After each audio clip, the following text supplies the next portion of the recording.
সম্মানিত সুপ্রিয় দর্শক শ্রোতা দেশের প্রবাস থেকে যারা আমাদের সাথে সংযুক্ত আছেন, ভিডিও দেখতেছেন অথবা শুনতেছেন, সবাইকে জানাই আন্তরিক প্রীতি ও শুভেচ্ছা। বন্ধুরা, আমি কথা বলছিলাম একটি আপুর সাথে, প্রতিবেদন করবে অডিও কলে সংযোগ, কয়েকদিন আগে থেকেই যোগাযোগ ছিল। বাট উনি কেন আসলো প্রতিবেদনে বিস্তারিত সম্পূর্ণ ভিডিওতে থাকবে, আপনারা অবশ্যই ভিডিওটা কন্টিনিউ করলে বুঝতে পারবেন। কথা না বাড়িয়ে পরিচয় করিতেছি। আসসালামু আলাইকুম। ওয়ালাইকুম সালাম। কেমন আছেন আপনি? ভালো আছেন? জি, ভালো আছে। ভালো আছেন, ভালো থাকবেন, ভালো থাকাই কামনা করছিলাম। তবে শুনতে চাচ্ছি আপনি প্রতিবেদনে আসার কারণ কি ছিল একটু বলেন। ভালো একজন সঠিক মানুষ চাই যে সারা জীবন আমার পাশে থাকবে, আমার দায়িত্ব নেবে। একটা সঠিক মানুষ চাচ্ছেন যে সারা জীবন আপনার পাশে থাকবে, আপনার দায়িত্ব নেবে। জি, এমন একটা মানুষ পেলে কি করবেন তাকে? আবার আমি তাকে বিয়ে করবো, তার কাছে বিয়ে বসবো, সারা জীবন তার কাছে থাকবো। সুখে আপনার কি দুঃখে। আগে বিয়ে হয় নাই? না না, আপনার দেশের বাড়ি কোথায়? চাঁদপুর।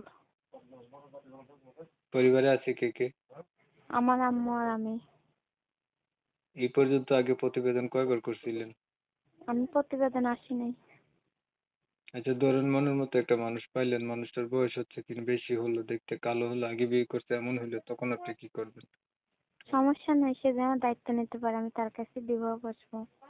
সম্পর্ক পড়াশোনা করে তার কতটুকু কাছে আমি করছেন বিবাহ আপনি? বসবো। 7। নামাজ পড়া হয়নি? জি, ইনশাল্লাহ শরীর ভালো থাকলে অবশ্যই পড়ে। কাজ কামে কাজ কাম করে, সেলাই মেশিনে কাজ করে। আচ্ছা, আপনার আগে বিয়ে হয় নাই না? না না। বুঝতে পারলাম।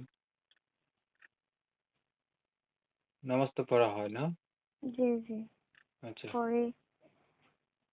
তাহলে আপনার বিষয়টা আমি একটু ক্লিয়ার করছি দর্শকদের জন্য। প্রিয় দর্শক শ্রোতা, শুনছিলেন আমি কথা বলছিলাম এই আপুটি হচ্ছে প্রতিবেদনে আছে, চাইছে একটা ভালো মনের মতো মানুষ, যে তার সুখে দুঃখে পাশে থাকতো, মনের সাথে মন যদি মিল খায় তাহলে হচ্ছে জীবন সাথী করবে। এটার জন্য উনি হচ্ছে আসছে। এখন আমি হচ্ছে ওনার কথাগুলো আপনাদের মাঝে তুলে ধরার চেষ্টা করছি, আপনারা শুনছেন, শুনে যাদের কাছে একান্ত ভালো লাগছে চাইলে ওনার সাথে যোগাযোগ করবেন। আপনি কি আর কিছু বলবেন? না না, আপনার নামটা কি বলা হয় নাই? আমার নাম পায়েল। তো ওনার নাম হচ্ছে পায়েল। আপনারা হচ্ছে অনেক সময় নিয়ে আমার পাশে থেকে আমার ভিডিও দেখছেন, অনেক ধন্যবাদ সবাইকে। সবাই ভালো থাকবেন, সুস্থ থাকবেন।